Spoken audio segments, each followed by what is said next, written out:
What is communication? Well, hopefully that's something that we'll be explaining in this video clip. But a more important question before we get to that is, why do we communicate? What's the reason for communication? What's the purpose of communication? Well, to my mind and in my experience, there are three basic reasons for communication. The first reason being to influence change. You communicate because you want something different to happen. I don't have a car, I want to buy a car. I'm communicating to buy this car. I'm talking to a salesperson. I don't have ice cream. I want ice cream. I ask somebody to go and get the ice cream. I'm changing a situation. So influence is the first objective of communication. The second reason for communication is to empower people. I might teach somebody something, teach a child to drive a bicycle. I'm empowering a person. I'm letting go of knowledge, letting go of my own power to another person, and using communication in this process. The last reason for communication is to maintain relationships or maintain processes. You might sit in the evening, I might sit and talk to my wife. There's no urgency in the communication. I'm quite prepared to tolerate a lot of nonsense conversation in this. Things that do not necessarily have a beginning and an end. Things that go on. Things that are there to maintain my relationship. Or your child might come home from school and you might sit there and ask, how was your day? This is maintenance communication. In other words, the three reasons for communication is firstly to influence a situation, to bring about change. The second one is to empower people or processes. And lastly, to maintain relationships or to maintain processes. Therefore, the purpose of communication is to effectively bring about change, maintain a situation, or solve a problem via verbal or non-verbal expression. Now, the last part here is extremely important because it tells us that communication is not only verbal. In other words, communication is not only about words. There's also non-words in communication.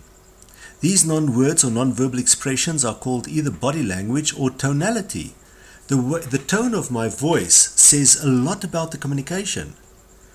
If the pitch is high or I'm shouting, it could mean that I'm angry, and if my voice is at the low tone of voice, it could mean that I'm calm. Think about two young people in love. Very little of their communication is actually verbal. In other words, very little of their communication is actually in words. Most of the communication is in body language. In fact, research tells us that as much as 80% of all communication are in tonality and body language and not in words. In other words, there's very little of our messages where we communicate face to face that are conveyed through words. To truly understand the nature of communication, we need to understand its underlying assumptions. Now, any theory on earth has certain assumptions on which it is based. What is an assumption? Assumption is an assumed truth about a certain theory. So if we theorize about something, if we try and understand something, in other words, there's certain assumed truths behind that understanding. Therefore, to understand this phenomena called communication, we also have to make sense of the assumed truths, the assumptions about communication.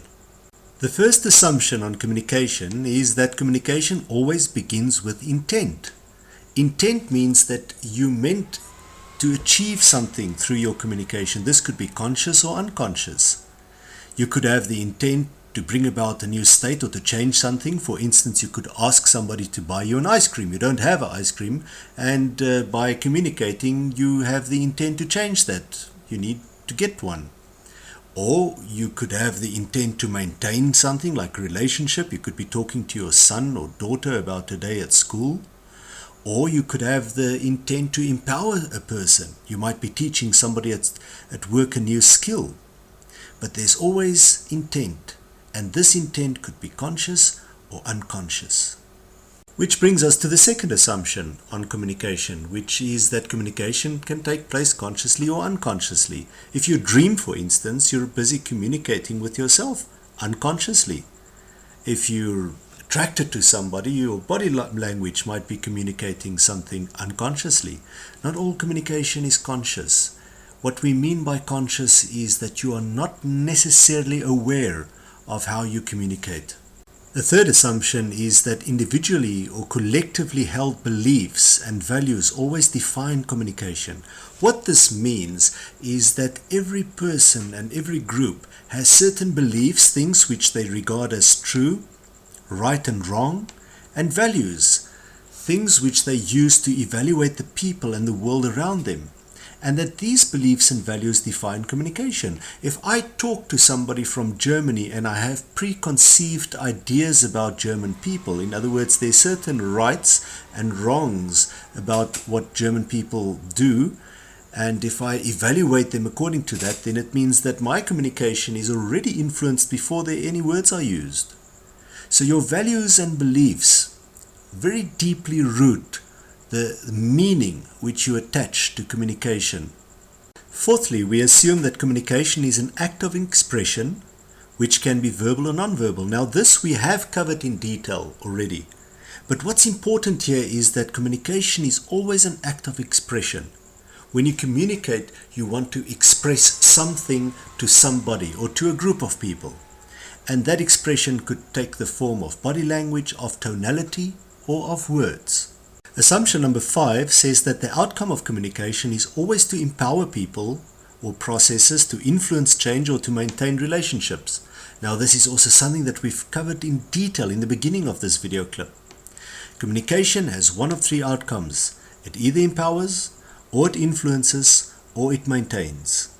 Assumption number 6 says that communication to influence is a negotiation process which needs the other party to say yes. This obviously is communication to change something. If you want to change a situation, in other words, you want to convince or influence another person, then the other person has to say yes. I might want to sell something, or I might want to sell an idea, or I might want somebody to do something for me. But at the end of the day, you want the other person to say yes. That's communication to influence. The last assumption says that communication to empower and maintain is a process where individual or collective growth is facilitated. Meaning that if you're not communicating to change somebody's mind or to get people to do things for you, in other words, you're not busy influencing people, well, then you're busy empowering people or maintaining relationships. Hopefully, 60% or more of your communication falls in this category. Now, if we put all this together and we answer the question, what is communication? Then we can put it in a process. Firstly, it's an intent. In other words, there is a certain desire or something that you want to do. This intent could be conscious or it could be unconscious. This intent is translated into a message, which could be verbal or non-verbal, also conscious or unconscious. This message is then processed by the person or the group who receives the communication, and a certain result takes place. This result could be in the form of feedback, or it could be in the form of behavior. The result is always one of three things.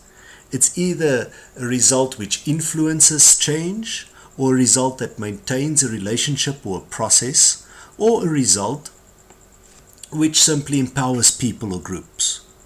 That is communication.